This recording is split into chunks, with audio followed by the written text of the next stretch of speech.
Back in 2000, most people were making like $1 a day online. And especially in blogging, it was just unheard of to actually make a living from it, let alone be so successful. And then 2008, I became the world's first 7-figure blogger, which just shifted everything. What did you do that other bloggers weren't doing in order to make money? What I did. The Content Capitalist Podcast. Hey, welcome to another episode of the Content Capitalist Podcast, where we interview people who are doing at least $1 million a year, many times a lot more than that.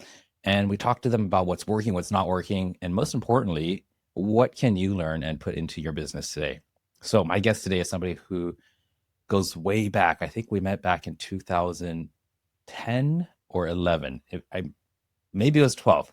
But we were both part of a mastermind with Tony Robbins. And this was those days where there was not like 2,000 or 3,000 people. It was in the double digits range. And we'd go do cool shit together in exotic places around the world. And we're reconnecting because we've got a story to share with you. Please welcome Jeni Hott to the show. Jeni, welcome to the show. Hello, I'm so happy to be here. I think it was like 2010 when we met. And you're right, it was like it must have 50 been people. It was like 50 people on some of those trips with Tony. It was double digits. And like I hear people who are in the Platinum Partner Program right now, and they're saying how it feels more like when like a UPW with the amount of people. I don't know, that might be more of an exaggeration. But I do remember distinctly we wanted to go skydiving. And then I think it was Martin. And we're just like, oh, the place is closed. And then I think it was you or him just had this attitude. No, let's just tell him to open up. And it was actually closed that day. But then you convinced the guy to open up and then do a flight just for us. Yeah. Flying in from out of the country. And that was a pretty cool experience. Just, not taking no for an answer. Yeah, it's kind of like that's how we are though, right? That's how our group is. Like, and that was so nice to have that small group with Tony. Like just to have a couple dozen people with Tony was amazing, such a gift. But maybe that empowerment, I think we got a lot of that energy from him, from that experience, from that year of doing that with him. But I do remember that we just were like, no, we're going today. It's so funny because I remember when we were up in the plane and I remember being in the doorway, like then getting ready to jump out. And I was like, oh, wow, we are really jumping out of a plane right now. Was like that your it first didn't time? really hit me until then. Oh, yeah. Yeah, for me too. Yeah, was too. it? Yeah. Yeah. So, Jeni, before we get too carried away on skydiving and things like that, I'd love it if you could share a brief overview of what is it you do. And I'm not going to steal the thunder except for one thing. I remember when I met you, we were driving in the car. We rented a convertible, probably Camaro, maybe. I can't remember. But I was like, so what is it you do? And you're like, I'm a blogger. And at that time, I was thinking to myself, you could make a living just writing blogs. Like it was so new to me way back in 2010, that whole concept that I thought maybe you could make some change, but not a living. And that really gave me a paradigm shift. Like, okay, this is interesting. So to me, you're one of the OG content creators, one of the early adopters, pioneers of this whole content monetization thing. So that always stuck with me. And thanks for sharing that way back in 2010. Now that I've given that part away, tell us what else is going on in your life. So that is what I'm known for, right? It's back in 2000. I started in 2005. And then 2008, I became the world's first 7-figure blogger, which just shifted everything. Because like you said, most people were making like $1 a day online. And especially in blogging, it was just unheard of to actually make a living from it, let alone be so successful. Over time, I've had a lot of different businesses, but blogging has always been my platform. And of course, when I started, there really wasn't any social media, right? Like I remember the dawn of social media. My first business was back in 1996. So I remember like first, we having Twitter come out. Like we were first able to have our own groups, our own forums, like when Facebook first came out, like all of those things, the evolution of it all. So I've had a lot of businesses along the way, but blogging is something that is so, I don't know, it's so special to me. I tried to retire and I came back out of retirement because I just missed it. But now it's nice that we have more opportunity. We have more than just our own platform where we can have social media, right? And it's still the same thing, but it's like you said, the content is the same. Nothing has changed since 1996. Content is the same. And the only difference is that we've made it much more complicated. And we think it has to be more complicated. Yeah, we think it has to be more complicated. We think we have to do more. And the truth is, it's the opposite, right? But that's what I've become known for, is that I am the seven-figure blogger, or the one that's generated multiple 8 figures not working. So I've been able to master it and do that without working. Like I can take up to a year at a time and go travel the world and have a blast and go skydiving with Tony Robbins and you, and and just have a good time, without all the hustle and the typical, like, must work hard for money mindset. So that's really what I'm known for, and that's what I really live for now. That is so great. I'm interested in something because the model of blogging that I understood it as far as the business goes way back then was that you write something that's interesting, you stuff it with keywords, and then you make money either with affiliate links or with, I think, what did it call it back then? Google AdSense, right? And I'm not sure if that's the model you use. Could you explain how did you make money starting out with blogs? Well, I started out with having my own product, like a physical product. My very first business was selling seeds online. Then over time, I've had affiliate partners, and then I did a lot with ads. And my biggest success, when I like blew the doors off of everything, that was with Google AdSense. And then I just tied in the affiliate partnerships with that. But the way that it worked was, when you started to have that level of volume and you were having millions of people coming to my blogs every month, Google came knocking and said, here's your own team, here's your special deal, and here's, a little extra more than what other people would get. So And here's, Google handpicked you, said like, we're gonna yeah, we're gonna make you money and we're gonna give you tools and people. yeah, they were That must actually the feel pretty first ones. special.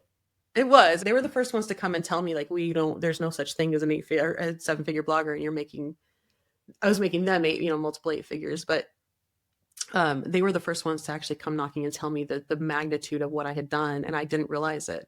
But they actually called me the woman who shifted the blogosphere, and it really did change things. And it's still something, like, it took me a long time to actually be able to grasp the level of influence that had. And it was Tony on stage that called me a leader for the first time, and it really had never occurred to me that I was a leader. I was just doing my own thing, and so I wasn't trying to make a name for myself. In fact, I very much prefer to stay out of the spotlight. But it was believe it or not, it was very humbling to start to see myself as a leader, and to hear him call me as an example of leadership in the online space. And for me, it was just like, the first thought I had was, oh my goodness, thank goodness I have a good heart. Thank goodness I have good intentions. I'm like, my intentions were so focused on helping people, and so focused on just, living my best life while helping people, that it never even occurred to me that I should be trying to, I don't know how to say it. It's like, trying to make a name for myself, or trying to do anything, it really wasn't about money. I always joke that, that I'm not a money driven person, but thankfully that makes me a lot of money. So it's very true. That's the way it worked, though. It was just, they came knocking and just said, we don't have anybody else has done anything like this. We didn't even know that this was possible. Here's your own team. Here you go. And it made my life so just beautiful. It was such a gift. But over time, it's just been kind of repeats of things like that happening. And it's just been an amazing journey, just an amazing journey. What did you do that other bloggers weren't doing in order to make money? So I started out, like I said, I started out in 1986, right? And I went the first 10 years really trying to just figure this thing out. I wasn't thinking this was going to be my long-term career. Like, I thought, okay, I'm just going to go finish, become a doctor, go finish school and become a doctor. But I needed money for school books. I needed $1,000 a semester for school books. And I started selling seeds online. This was way back in the AOL dial-up days. There was no social media, did not exist. It was not even it was not even a thought yet. But I did it with AOL chat rooms, and it's still a lot of the same principles I use today. But there wasn't really anybody to learn from back then for a very long time. And when I was dipping in and out, I was still making money online, but I would dip in and out and still focus on school. When I finally, as funny as I went to a Tony Robbins event, my first EPW. And when I left, I thought, this is crazy. Like, everything I've been trying to do, thinking I have to climb the corporate ladder and do keep focusing on school, and just, nothing matters except becoming a doctor and all this. And I thought, he validated so much of what I was thinking wasn't right and was right. Like, the things that I should be able to do what I want to do. But there was that tie of social pull saying, no, you need to climb the corporate ladder. You need to do this. You need to do that. So it was like, when he validated it, opened my eyes. And what I did was, within about 2 weeks of going to that event, I quit everything, quit my boyfriend, quit my job, quit everything, gave everything I owned away, and I moved to Puerto Vallarta. And I thought I'm just going to sit still for a while and see what it is that I really want to do, you know. And I was like doing some bartending here, and then I was doing some like freelance online work for people. And I had one client that was just really, really, we'll say challenging, right? She was very, very complicated and she wasn't a very nice person. I'll say that. She had a lot of work to do. Well, when I was coming home from her store one day, I was crossing this street, this very famous street in Puerto Vallarta called Olas Alta Street. It's a really cool cobblestone street in Old Town. And as I'm walking across the street after I'd just come from a really stressful meeting where she had just screamed at some people in front of me, I'm leaving and I come on those cobblestones and I had this moment where I just stopped. And I was still like pretty much in the street. I was not pretty much, I was in the street. Cars were driving around me thinking I'm crazy probably. And I just had this moment where I was looking down at my sandals on this cobblestones and I thought, this isn't what I wanted. And this isn't why I quit my job. This isn't why I moved. This isn't why I gave everything I owned away to come here and try something different. And when I was there, I thought, I don't want this. I don't want to be, chasing down a $200 paycheck and hoping I'm going to get paid today. I don't want to have to worry about, when I'm, if I'm going to be able to eat the next week, if I'm going to be able to pay my rent, if I don't want I went all this tangent in my head about all the things I didn't want. I don't want to wake up at 6 a.m. to come meet her at her store before it opens, and like all these things I didn't want. And I thought, this is amazing. This is absolutely amazing. I know what I don't want. What is it that I do want? And I did this switch in my head. And mind you, I'm still standing in the street. Cars are still driving around me. People are staring at me, and I'm like oblivious. I didn't realize this. I was standing in the street for almost an hour, and I know now, like, I didn't know anything about law of attraction. I was still very young, still in my 20s. I had no clue about any of this. What I did in that moment, though, is very equivalent to what a lot of people talk about as the equivalent of the quantum leap, right? And your identity shifts and like all of these things. And it was very much just a powerful moment. When I started to ask myself, okay, what is it that I want? I was in such a deep state, almost a meditative state, where I was just thinking like, okay, this isn't what I want, but what is it that I want? I want to be able to sleep till noon if I want to. I want to be able to make endless amounts of money. I want to be able to make so much money that I can help anybody I want. I want to be able to buy my parents a house if I want. I want to be able to build an orphanage if I want. And I would just went on this tangent, and I was in the street for like an hour thinking about all the things that I wanted. And when I was done, I said, that's it. From now on, I will not take on any opportunity. I will not take on I don't care how much it offers, how good it is, anything. I promise myself I will only do things that let me have all of these things I just said I wanted. And I made such a powerful pact with myself that to this day, I still hold that really, really true. And I went home to my apartment, my little apartment in Old Town. And I looked online and I was like, all right, there are people making money here, like real money. And I want to take it seriously now. What is it that I'm going to do? And I started looking, I was like, well, there's some people here that are making some money with blogging. It wasn't a lot, right? Most of them were making $1 a day. And then there were a few other people that were making money doing some other things like tied in. And I thought, I think I can tie these in together and make it work. Well, I was so determined. I did not leave my laptop. I would not leave my computer. My boyfriend at the time thought I was crazy. He was like, can we just go for a walk? No. I was like, no, we're not going for a walk. Can we just go, get some food? No. I would not leave my computer. And I just said, not until I figure this out. And I worked about 18 to 24 hours a day, sometimes a little more. And I was just so determined. If he didn't put food in front of me, I did not eat. If he didn't insist like, okay, your eyes are closing or your head's daubing, you need to go to sleep, I did not sleep. It was like that much, just sheer determination. It was obsessive. It was really, truly obsessive. And it took me a few months before I, was really making something, but it was like my first goal was to make $33 a day because I knew my bills were covered. I was okay. And it took me a few months to hit that. It took me another month to hit $66 a day. Then I upped it to $99 a day, and I kept going up.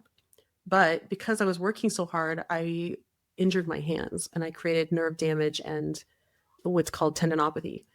And I got to a point where I was wrapping my wrist in ace bandages. I had bruises from here down, purple, blue, black. It looked like I'd been into an accident. Like from typing And nonstop. yeah. And it's just, the sheer holding yourself in that position all the time and just not stopping. And I was just living on Advil. And it got to a point where it didn't matter anymore. All of a sudden my hands would just freeze up, or I would go to type or move and pick up a glass and my hand just wouldn't work. And so I literally lost the use of my hands. And I thought, like, it didn't even occur to me. It's so amazing to me now. I look back at it. it didn't even occur to me to think like, okay, no, you need to stop and just go get a job, right? What didn't even occur to me was just like, no, you made this promise to yourself. How are you going to make this work? You said you weren't going to take anything less. You weren't going to make any changes. You weren't going to do anything other than this one thing because this is, going to give you everything that you wanted. And so that's what I did was like, okay, I need a good couple of months for my hands to heal. What can I do that will move the needle? And it got to a point where it was like, I would wake up in the morning and I would be like, okay, I have, about 4 or 5 minutes before my hands give out. What can I do that will move the needle? And it was never low hanging fruit. I never wasted time with low hanging fruit and anything. Like it was like, okay, you're about to create an account that requires a password. That password means that you have something to manage. So it was like, okay, is it worth it? Right. Now I've broken it down and I teach this, but what I realize is like, I look at absolutely everything as it is 1,000 times more work than you think it's going to be. And then you can do a checklist, right? Where it was like, I would ask myself, is this worth it? Does it need to be done now? Does this need to be done by me? And it would just be a boom, boom, boom, boom, boom. And it's so instinctive. It just takes me a fraction of a second. But what happened when I started to think this way was that I could automate absolutely anything. I could skim things down so flawlessly. So that whole 10 years that I was just, struggling and, making good money, but here and there, and it wasn't consistent, all of a sudden within 3 years, I went from making nothing to making my first 6-figure month. And it was not working. So you think about like the mind shift there was just like, oh my goodness, everything is the opposite of what we think. And I realized this, like the more you work, the less you make. The more you work, the less progress you make. The more you work, the less you're doing your contribution. It's the opposite. It's the less you work, the more strategic you are, the more time off and the more relaxed you are that you actually have all of those things come into place. So it got to a point where I was like, okay, I can take off to a full year. I automated for a full year. When I hit that 6-figure month, my first one, that's when I told myself, okay, I'm going to automate for a year and I'm going to travel the world. And that's when I signed up for the platinum partnership with Tony and met you. It was like, okay, I'm going to take off and get ready for this. So it must have been actually 2009 that we met, because that's the year Yeah, that I took off the full 2009 year. sounds sounds about right. Yeah. So That's it. back then, you said automate everything, and could you put a bit of detail on that? Right now, when I think of that, I'm thinking, okay, AI and Zapier and Make. Back then, those were not around. What did you do to automate, and what did you automate? It was always the question of like, okay, how can I automate this, right? The one thing you need when you're blogging is content. I couldn't type. So what I did was created forums. I let my people come in and type for me. I would take their content and I automatically fed it into blog posts. So their content became blog posts. I would come back in and I had systems for everything. But the more that they would share, the more the posts that I would get. And then I had everything lined up. So it was like anytime I started a blog or I would start a new series or something, what I would do was go in and fill out the title across like 50 posts. And then I would come back and fill out just a few lines, for the first paragraph. And then I would come back and fill out a paragraph. I did the same thing under their posts. When they would post, it would post to a blog post automatically. And then I would add things to it. So it might be my thoughts or like a checklist for it or something like that. But what happened was when everybody else was like focusing 2 weeks on a blog post or, they were spending so much time trying to master, like just get the, all, like you said, keyword stuffing and things like that. I didn't mess with any of that. My whole goal was about engagement. So it was all about like, how can I get them to post more? How can I encourage them to post more? How can I encourage them to give me more content?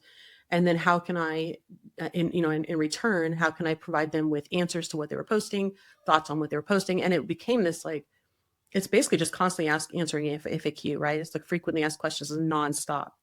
So the more that I did this, one, Google loved it because Google was like, oh my gosh, there's new content here every 5 minutes. Even though it was only one sentence, one paragraph, one headline, like it was just like breadcrumbing the spiders, right? And it didn't just do it for them, but it did it for the people that were coming in. They would sit on my blog and they would refresh because they would know that I would keep adding more information. I would add a resource. If I got time where it was like, okay, my hands are good today, or, I have like an hour or so, I would come in and I would, add some resources for them. I'd like, I just thought of this, or here's a little more feedback on this, or somebody else just asked me about something like this. And I would just keep adding to those same posts. Eventually I could just completely let go. I didn't have to do that anymore. I just had everything kind of feeding into itself. And it was just a machine that was just constantly growing on its own.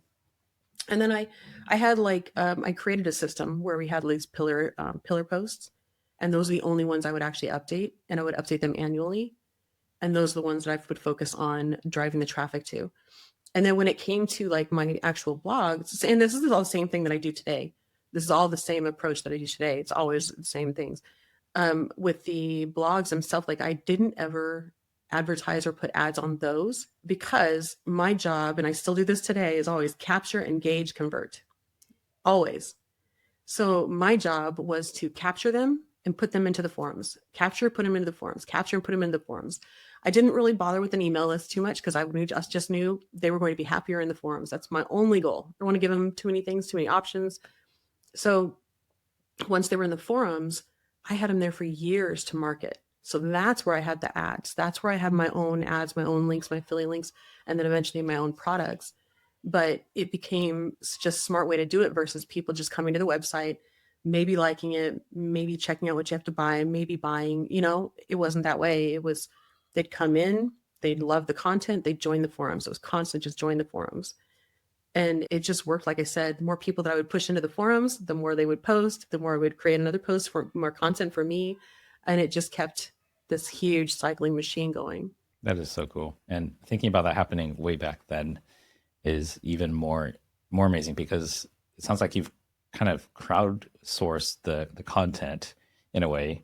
You had automation going way before this was like there was a platform that just did it for you. You just kind of hacked it together yourself, and that's really cool. I'm curious right now about how that's evolved and what's going on today in terms of how I know you got a bunch of clients. You show them how to make money with content and other things with business. What's the thing that's working best right now? What's so interesting is like everybody asks me like, how did you do it? They want to know the marketing strategies. When I'm telling them like all the time, it's not the marketing strategies. Like there's so many ways to make money online. There's so many ways to market, and it can all work, right? You just have to choose the one that feels right to you, the one that feels good, the one that gives you positive vibes, right? When you go that route, it's actually the tiny little nuanced differences, like the 2 millimeter pieces. That's what makes the money. That's what makes everything work. And it's really hard for me, not now, actually. Now I'm teaching that more and more, but it was really hard for me to grasp even that concept where it was people were asking me like, how do you do it? How do you do it?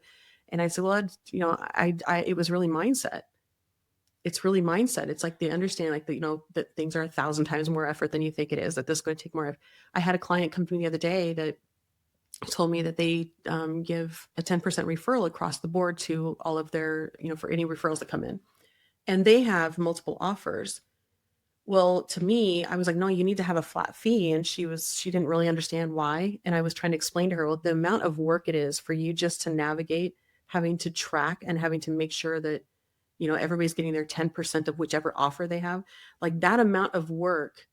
And then you magnify that across all the things that you're doing in your business. Like you have to shift that mindset to realize that giving somebody 10% across the board, that they get 10% of 20,000 or 10% of, 15,000 or 10% of this $500 offer. Like that's a lot to manage. So it's like little things like that keep us from making money online and then also make us successful. So it's like you can use any approach you want, but it's the tiny little nuanced differences. It's like keeping things extremely simple, focusing more on engagement, not worrying about algorithms. Like that's where all the magic happens. That's where everything comes in. It's just so much simpler, and it just is so much faster to get from A to Z when it comes to hitting that 7 figures or 8 figures, right? So what you're saying is that where you optimize and help people is mostly like showing them where to focus and all the crap they could cut out so that they could focus more on that one thing that is the moneymaker. Yeah. I can't tell you how much time I spend just looking at offers and going, why do you have all of this? Like, you don't need all of this. Like, you don't add anything unless it's necessary, right? And most people think like, well, if they want to buy, I need to have all these bonuses, or I need to have, all of these little extra perks, or I need to have all these little extra things. And it actually costs you money to have more. The people don't want that. They want the solution, right? They don't want all the things. They don't want, this crazy mastermind to go with their program, or this, these 10 different calls to do every week. And like, those are the things that keep you from really being successful and having the time rich lifestyle and the satisfaction of being, have that contribution. A lot of times, like people don't even finish programs, or they don't finish, they don't get the solution because it was too overwhelming. It's overwhelming for you, it's overwhelming for them, and it ends up being a setback versus something that was going to help you to get where you want to go faster. I have a client and a friend who's gets mid seven figures of downloads on his podcast every single month, and that's what we do. We do the content for him. Yeah. And he was visiting Japan, and we just hung out for a few days. He came to my house and everything, and he was talking about how vigorously he guards his time. And he has something called the preloaded year. So every year he looks at the year and thinks about, okay, what are all the vacations I want to take? What are the conferences I want to go to?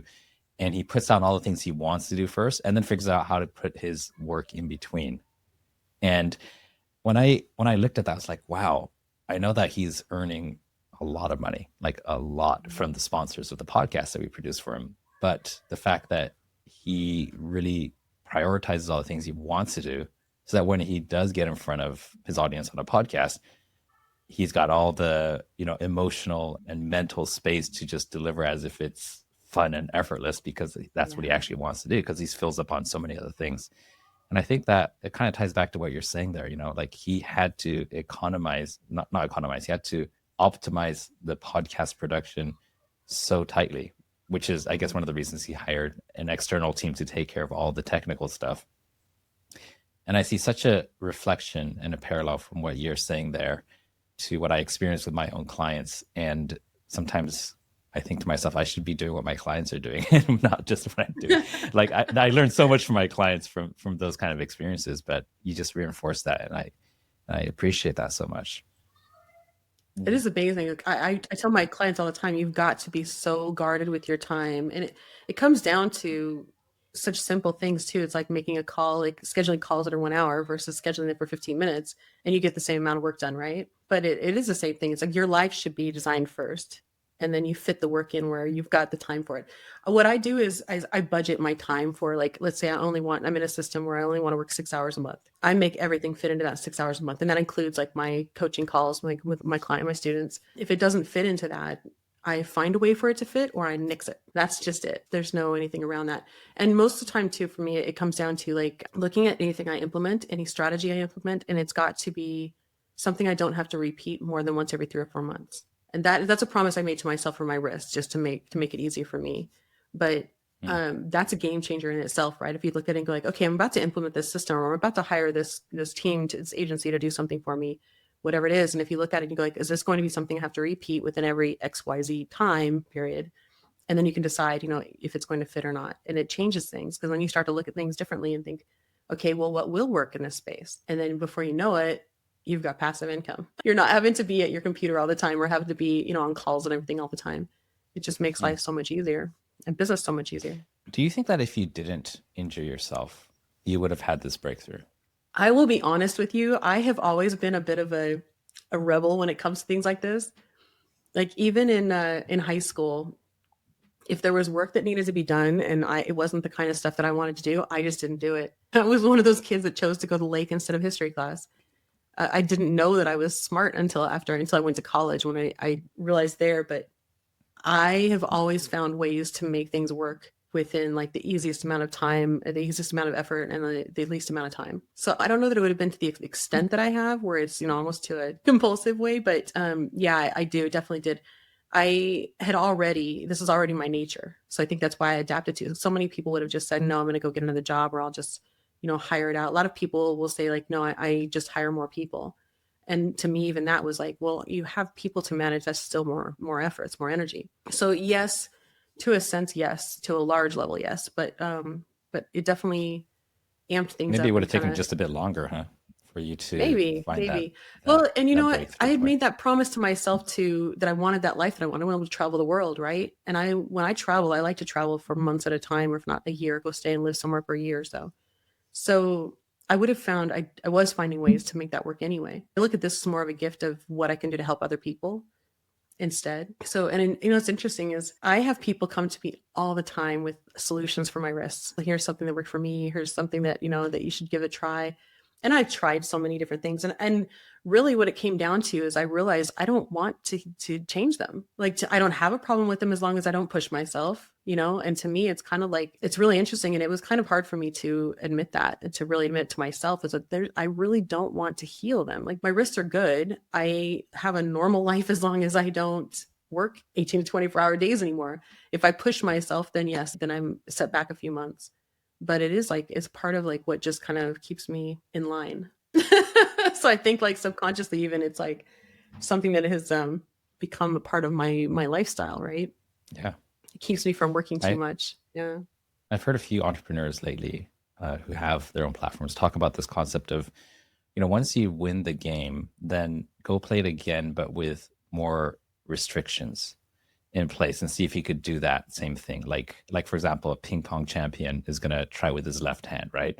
Or, the next level will be blindfolded or on their knees, right? And I think that's the next level of business. It's not how to make $1 million a month. It's like how to make $1 million a month on an hour a day or how to make $1 million a month without using your computer, or like there's these things. So I think it is the next level. And that's the only way the people like Jeff Bezos and, the people who are, Richard Branson is probably a better example, who are living the life they want, plus running the business that is world class. It's impossible to get there unless you figure out how to do it with less of your mental, physical energy. And you're playing that game. You are. I honestly, I do it consciously. Even it's fun. I'm constantly starting something new, testing something new, and I do it with things like that where I'm like, I wonder if I could get it down to less than 6 hours a month, like for this particular business model. But I definitely see it as something fun. If it's not fun, I don't want to do it. If it's not fun, don't do it. Well, I'm going to try to make this fun for us, okay? Otherwise, I'll never see you again. So, Jeni, I want to talk a bit about the spiritual side of your business and your journey. Is there anything about that you can share? When everybody comes to me and asks me about the marketing strategies or just my strategies in general, business strategies, more and more I have realized it's all 100% about intention. And it's come to such a powerful level for me that I have started to focus more and more in that direction, even with my work, with what I teach and my mentorship. So I've actually been putting together programs for this because what I realize is that it's absolutely everything you do that determines, how the outcome is going to come. And instead of coming in and saying like, what should I do? Or what's going to work? Or what can I do? Instead, if you come in with that set intention and you come in with as much as to say that it really is, it's like a vibe of love. If you come in with this vibe of love and this vibe of fun and this vibe of relaxation, it's a whole different ballgame. And I've realized more and more, especially watching my students where some of them are coming in creating businesses and they're following more of my approach where it's like, everything's good. It's all easy. Like there's nothing really to even worry about. There's nothing heavy here, right? Keep it feather light. And then I have other clients that come in and they're more worried or like more in stress. And I see the difference. They might be creating the same kind of business, but I see the difference in it. And I've realized more and more, it's all about intention. If you come in and you think like, I don't know how to do this, I'm not sure what's going to work, I'm not sure if I should do this and if I should do that. But then you've got this other one that just comes in and says, okay, Jeni says I'm going to figure this out. I'm going to tell myself I'm going to figure this out. The difference in their approach is absolutely extraordinary. It's so mind-blowing. And I've realized too, like even with myself, there's been times when I kind of felt like I lost my path, my magic, where I went through really hard times. Like I lost my sister and my niece to domestic violence, and that threw me for years. It really threw me. I wasn't operating on the same frequency that I was before that. And nothing felt easy. And I had to really do a full immersion to get myself back on track and start to feel like everything was happy and everything was love and everything was good. And as soon as I started doing that, it pulled things around, like changed things around so fast. And I say pulled around, not turned around. It really was like a pulling. It's like you're pulled back onto the path and like everything just kind of starts going to this flow mode again, right? Where all of a sudden the money starts flowing in again. And, the good people, the amazing people start coming in your life, and the people that are more high maintenance or they're more negative, they kind of just fall away. And it all just started to flow into that path again. And I really truly feel like that's where you have to sit when it comes to business, is in that state of love, that state of gratitude, and that state of intention. And then when it comes down to that, it's like, a lot of people, a lot of my students have struggled with this, and I've watched them, and it's been fascinating. A lot of them will come in and they have this resistance to being able to say, I want this. I want this lifestyle. I want this amount of money. And they'd say, well, I don't feel like that's going to work for me and things like that. What it came down to was your self-worth. And that was such a really deep understanding for a different shift for me, because um, if there's any kind of guilt there, any kind of shame there, right? It creates that resistance and it makes it more difficult. And that's when business and money and everything else starts to feel sticky, right? It's just harder to come by. Tell me a bit more about self-worth. Like it's a broad term, but how specifically are people undervaluing their self-worth? It's huge. It's like, and I remember having this conversation with a friend of ours, and I was saying that for a while there, felt like, I don't know if I should say I want, because I would just, like I said, I was standing on the cobblestone street, I would say, I want this, I want that, I want this. And then for a while there, I was like, oh, I don't know if I should say I want. Maybe it should be something different. And it was a self-worth question, because it's like, are you worthy of having this? Are you deserving of saying, I want this, and therefore I'm going to have it? And so if you break it down and you really look at that deeper level, that's where it's coming from, is you're questioning your self-worth. Are you worth being able to say this? Are you worthy of being able to say that, yes, I want this? Are you the kind of person that deserves to be able to create their own life? It's a whole different thing. And then when you start to realize, yes, of course, we all deserve this. We should all be millionaires. We all deserve to be millionaires. We all deserve to be rich. We all deserve to be abundant in every aspect of our life. And it all comes down to that self-worth and understanding. And once you have that, once you realize, and there's, it's going down a whole rabbit hole, right? If we talk about the whys, but just as your very birthright, we all deserve everything, like just the most beautiful life ever. That's your job in this world, is just to have a happy life. Your job is to have your best life. When you start to realize that, and you start to realize, yes, of course I'm able to say, yes, I want this in my life and I deserve to ask for it. Like I shouldn't even have to ask for it. It's already there, right? It's a whole different level where you're just like, I'm sitting in this. If you just open your eyes and take away the resistance and you realize all the money is there, all the love is there, all the happiness is there. It's such a different world when you start to realize that level of consciousness, really. Yeah. And when you're coaching your clients, how much of what you do with them is focused around that mindset versus how much of it is around technical things? Like I said, people come to me and ask me for their strategies, right? Tony came to me for strategy. Lewis Howes came to me for strategy. And it's so interesting because I can't teach it without sharing the mindset pieces and the understanding behind it. It's like when somebody comes to me and asks me about pricing, like, how do I understand pricing? Well, I go by I use a process I call intuitive pricing. But the truth is, you can charge whatever you want for whatever it is that you want, like whatever you have. You can charge. I've seen people charge, $200 for the same thing that is taught that's $50,000. And what it comes down to is, do you feel like you deserve it? Do you feel confident when you ask for that? That's the only difference. Could you tell me a bit more about intuitive pricing? Like that caught my ear just now, intuitive pricing. What is that? Yeah, it's so, like I just said, you can charge whatever you want for anything, right? It's really amazing what people can charge for. The differences I've seen with people I have friends that charge, $50,000 for a few phone calls. Tony Robbins charges $1 million for a few calls a year. And then you've got other people that are charging, a couple $100s for each phone call. And it's like, you're getting so much more attention with this one, but it really does come down to the confidence when you offer it. And it's like an empowered state when you feel it, when you're like there and you just feel that that's the right price. It's a different thing. It comes through in your marketing when you do it. It comes through in your messaging. It comes through in the pictures you choose and the decisions you make in your business. Like everything is tied together.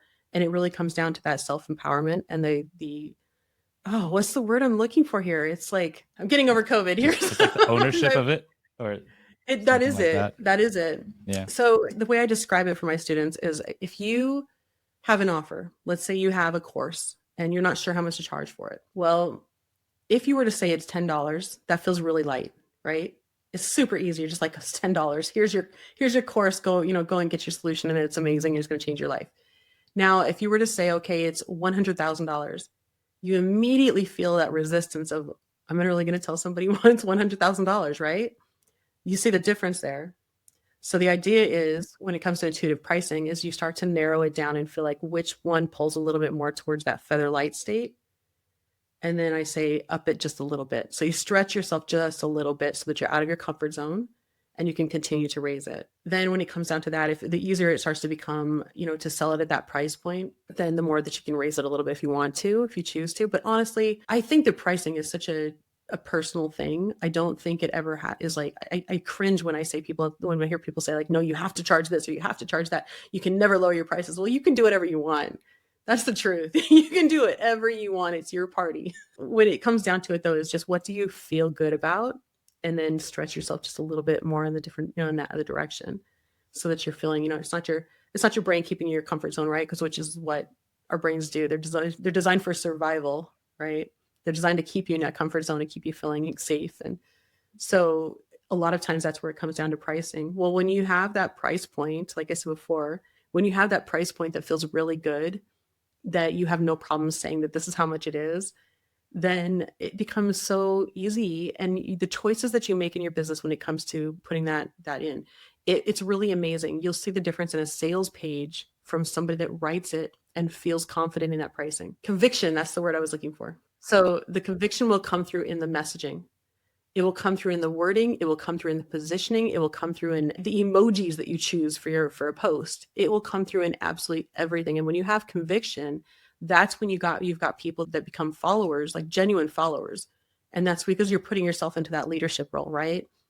When you're in that leadership role and you're solid and you've got these people who just recognize that conviction, that's when it becomes effortless to sell at whatever price point you feel. So it's kind of like it's a catch-22. It's like you feel this conviction in the pricing and it comes through, it shines through. And that's what makes you that leader that gets the people coming in that want to actually buy from you. And in this day and age, it's like leadership is so, it really isn't valued as much as I would like to see it. There's so many people out there that are just like, oh, I got to find a way to make this work. I'm trying so hard. I'm doing this.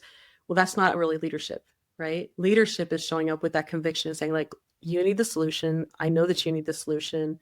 I'm going to hold my hand out to you and I'm going to show you how to get the solution. That's leadership. It's not, how can I convince them to buy? It's not, like, how can I make this work? I've got to figure out something. I'm going to try all the things. I've got to, maybe if I say it this way, maybe if I, maybe they just got to buy it. How can I convince them to buy? And that energy shines through in your messaging in a different way. You see it, right? We feel it. And I think too, now with AI coming out as big and strong and as wild as it is right now, we crave more and more of that human leadership.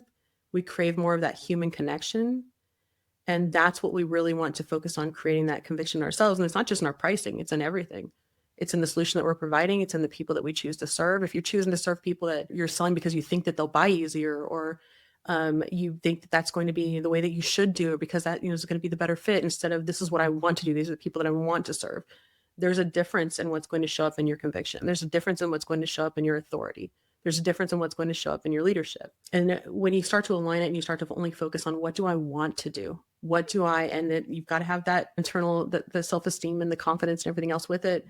But when you show up and you're like, this is what I want to do and this is what's going to work, and you have that intention in place where you're like, this is going to work. This is that yes energy. Everything starts to flow in. Then you start to have the money flowing in because people see you as the authority. They see you as that person that they want to be. They want to know what you know, right? And it's just such a game changer when it comes to your business and every piece. I love that. Thanks for sharing that. And it's so easy to get hung up on the tactics. And I swear, when I have a problem that is like a certain sense of urgency, my brain goes to tactics and the intellectual side of everything. And I kind of ask my intuitive self to go sit in the corner while daddy solves the problem. And you're coming out and saying, no, maybe daddy needs to go sit in the corner, and Junior needs to come out and actually solve the problem from intuition. So that's a completely different approach. And I think I got to revisit that. I'd like to ask you if there are some practical things that especially coaches nowadays can or should be focusing on, because a lot of first of all, my coaching program is helping coaches to create organic and paid content on social media and get new clients. And they're always looking for what's the thing. So even though I do know, yes, they've got to get intuitive, they have to get aligned with their, the way they see their whole business. They also need something that's going to say, hey, Jeni knows what the heck she's talking about, and these things are going to work. Is there something you could share that's practical, that's working right now? for A people in lot. that space? I would say number one, my focus is more on engagement than anything. I don't ever worry about algorithms or anything like that. I focus more on people. And that's rang true forever. If you look at, I don't care what anything happens in the future.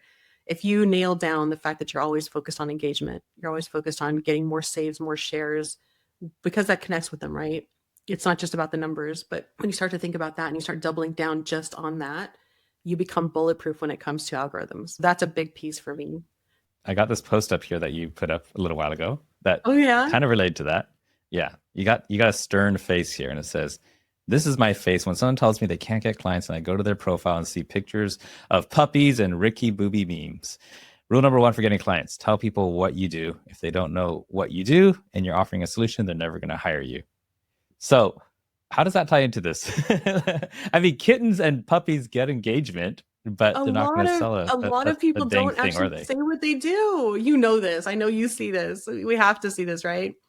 It's so they're like, well, I already posted something that said what I do like a couple days ago or like a week ago or 2 weeks ago. And I'm like, yeah, like, you should be saying it every day. That's a big one is when you go there and you can't tell what they do. You go to their profile and you cannot tell what they do. That's what I mean by this is like you come to the profile and you're like, you see puppies or you see memes and you don't see what they actually do. Somebody should be able to come to your profile and in a split second get a vibe for you and what you do. And right now, how are you getting clients for your consulting slash coaching business? Is it through email or through social So I media haven't or actually something opened else? mine to the public yet. I prefer Instagram myself, but I also do most of mine come from referral now. But I haven't actually opened it to the public. I'm getting ready to. But right now, I mostly focus on referrals, and I do that anyway. Usually, where everybody else is focusing on volume and reaching more people and getting more visibility, I don't. I actually focus on creating my own little ecosystem of good people, of good souls when it comes to that pilot version, and then I double down and I create new offers for those people. So it's so much easier to one. Those people need more help. You can never help them enough, right? They always want more. They always need more. But also, it's just so much easier to get higher conversions, everything from existing clients. That makes so much sense. And it ties right back into what you said, like you want the engagement, and who's going to be more engaged than someone who already knows, likes, and trusts you? You don't need to convince strangers to do that. They're already in your circle. I love that. Love that. Jeni, what I love to do when I have a guest on here, especially somebody of your caliber, is to ask them, I want to ask you, what's a question the listener can ask themselves that's going to be an unlock? Probably what am I doing that doesn't need to be done? Because 90% of what most entrepreneurs are doing, that's what keeps us working. The average entrepreneur works 70 to 80 hours a week, and it's all because they're doing things that don't need to be done. So it's really look at your day to day and ask yourself, what am I doing here that does not need to be done? What do I have that's offered here that is not necessary? And start to dial that back. Make it as slim as you possibly can. That there should be your next social media post. Ask yourself, what am I doing that doesn't need to be done? I think people will engage. And then, yeah. And then you're going to say the top 5 things people are doing that don't need to be done in the first comment down below. And then people start, commenting and then add yours, keep the chain going or something. Because I think entrepreneurs will really resound with that. And if they're honest with themselves. And following up on that, what are the top 2 or 3 things that you see people doing that they shouldn't be doing that once they flip that around and automate it or stop doing it, it makes the biggest difference? If we were going to focus on coaches, I would say one of them is doing onboarding calls. The most time that can be automated, and it wastes a ton of time. Making calls too long. Big one is always scheduling calls. Like, so you get 4 weekly calls, or you get a weekly call with me. They don't need a weekly call. They need to be able to call. They need to be able to schedule at their leisure or at their convenience, because otherwise you're so full, and they usually will get on the call with you and they haven't done what they were supposed to do, or it wasn't the time when they needed the most support. So it's not the most efficient route. So that one would be a big one. Trying to be on all the social media platforms before they actually have help with that. Starting an email list email campaign before they're ready, before it's time.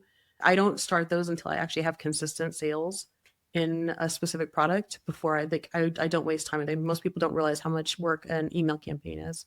Wow, I could go on a long time for those. I There's a love it. lot. I But think it's a great yeah, start. just keep it as simple as possible. Yeah. How about things to do with cleaning, cooking, that kind of thing? Like how much do you talk about that as well? It's funny is so I have a training called the work season, and I talk about this because my whole life is built into a work season where I'll sit, and you know this, when I was in Platt, even I would book a hotel, lock myself in the hotel for like a week or two, do all the work that I wanted to do, and then go back to traveling for months.